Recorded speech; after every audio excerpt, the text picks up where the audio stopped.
Chapter 62. Corny rifled through the files. It was a tedious process. 13 years of documentation concerning the Omega Wolves was a lot of reading, even for him, and Corny could read dozens of pages a second. He was currently at the point where they built Omega Wing.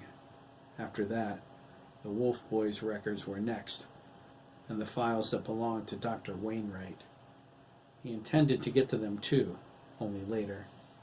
He managed to find a recurring point that answered one of his questions. Dr. Meyer-Brandis used the lupus animus disease story to keep the Omega Boys complacent as they grew up too. Corny shook his head. The Omega Wolves' lives were so similar to ours, he thought, filled with school and training. They were field combat models, though, designed for heavy incursions. Their medical records say they're deformed now, insane. He swallowed. Could that happen to us? In the Omega Wolves project, Dr. Meyer-Brandis and Dr. McAllister worked with Dr. Miguel Sanchez. He was an expert in bionics.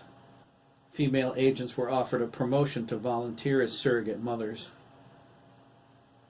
The doctors carefully screened 5 women for embryonic implantation. They referenced the biological parents as donors of the highest caliber, but Corny couldn't find out who they were. The doctors excluded their identities from the record.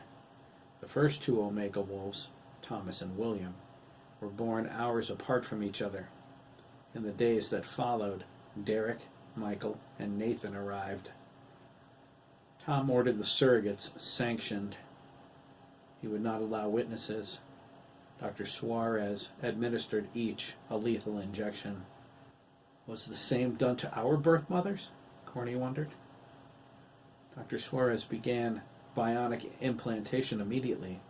Unlike the Wolf Boys' cybernetic implants, the Omega Wolves' bionics were ugly, external, and impossible to hide, but they were powerful.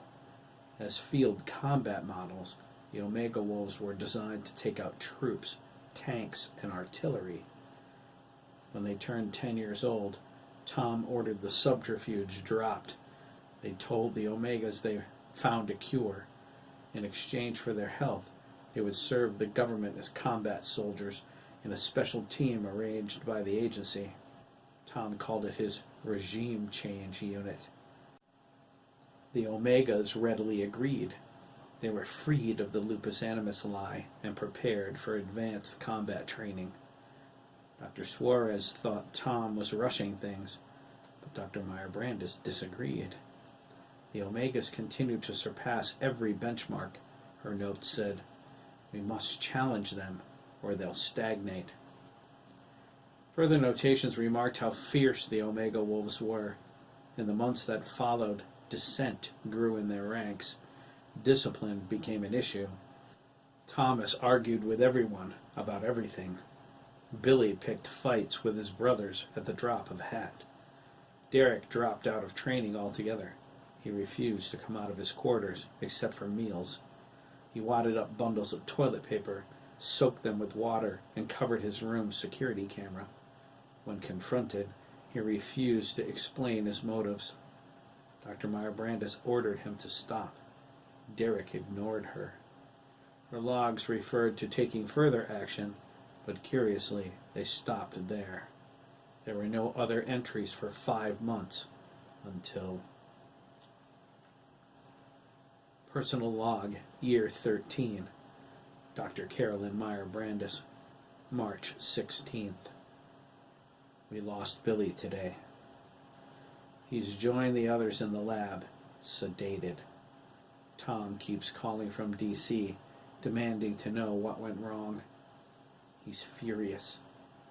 I loathe telling him. Everything was going so well until Derek. I see that my last entry concerned him too.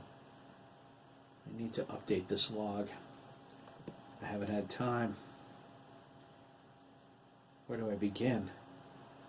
Derek, I guess, since I ended there. His continued isolation was cause for concern. He was obstinate, defiant, and disrespectful. He finally went too far with the toilet paper on the camera thing. I overrode the lock on his quarters. When I walked in, Derek attacked me. Tikos gassed him with the emergency sedation system. Thank God, or I'd be dead. We locked him in the surgical theater. He tore the place apart when he woke. The more we tried to work with him, the more violent he became. We finally sedated him. Thomas joined him. Same problems, same symptoms, then Michael. They're all in there now. Puberty, it seems, caused so many biological changes their implants couldn't cope. There was no way to see this coming. We didn't recognize how powerful a time this was in their lives. It's something we don't think about much as adults. Once adolescence is over, that's it. It's time to be grown-ups. We're trying to arrest the process. Dr. McAllister thinks he can design a program to compensate for the rush of biological input, but I have my doubts. How far have you gotten? Adam interrupted. He sat on the edge of Corny's bunk. His breather unit was cold against Corny's legs from being outside. His expression was concerned. They sedated the last Omega Wolf, he replied. It's a lot of information. I'm feeding it to our pack brothers. Adam nodded.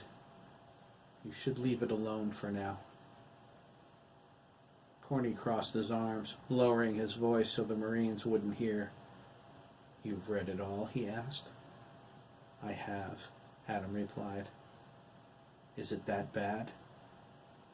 Adam didn't answer. Corny pressed him. Tell me, Adam. I know you're trying to protect me from something. What is it? Adam opened his mouth to speak, but then he shut it. He shook his head. I'm angry, Corny, he whispered. It took me a long time to gain access to all of the files. I should be thankful for that. I had time to assimilate it, but you have everything all at once. He looked at Corny. Stop now. Wait. You're going to overwhelm yourself, Pack Brother. Pack Brother? Corny asked, surprised. You've never called me that. Any of us. Adam replied, Don't let it go to your head. He immediately relented. I'm sorry. I didn't mean that. I have to know, Corny said. You will. Just not here. Not now. Please, Corny. Just please, okay? Corny considered his words. After a moment, he shrugged. Okay, I'll slow down. Just tell me something. Is it that bad? It's worse. Worse than the Omega Wolves? Adam laid against Corny's legs, his hands behind his head. Much. And us? We're okay, Adam replied. They made all of their serious mistakes before us. Then where is it worse? Corny asked. It just is, Adam replied, closing his eyes. Progress notes, things they said about us, what they planned. Nothing about our lives was real, Corny. Everything was one giant lie. Corny stopped talking. Wolfboy 2 closed the files. He agreed to wait, but only for now. There was time enough for the whole ugly truth another day, and although his curiosity ate him alive, for Adam to show so much concern, he must be frightened. If Adam was frightened, Corny was too.